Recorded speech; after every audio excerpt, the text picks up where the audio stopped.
अस्सलामु अलैकुम वरहमतुल्लाहि वबरकातुह। ये जश्न है जश्न आज़ादी,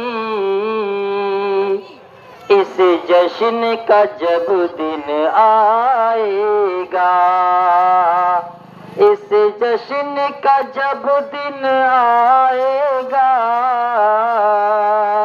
ये जश्न है जश्न आज़ादी, इस जश्न का जब दिन आएगा,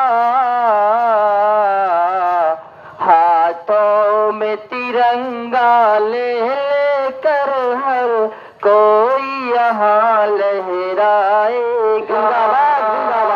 हाथों में तिरंगा लेकर हर कोई यहाँ लहराएगा।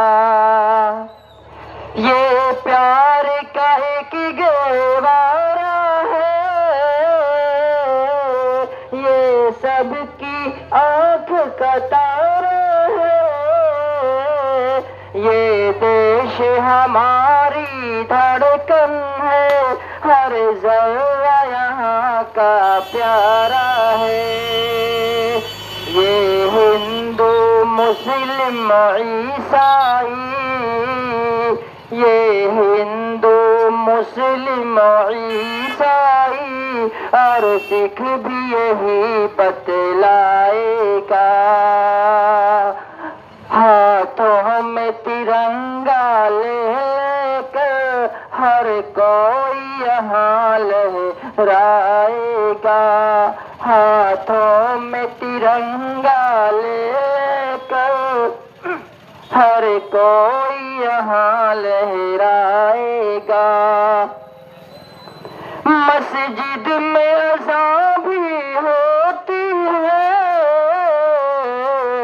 मंदिर से भजन की गूंज उठी, रामायण गीता और कुरान, रामायण गीता और कुरान कानों में सभी के रस घोले। इस देश का दिलकश नजारा, इस देश की दिलकश नजारा जो देख मचल ही जाएगा। हाथों में तिरंगा लेकर हर कोई यहाँ लहराएगा। हाथों में तिरंगा लेकर हर कोई यहाँ लहराएगा।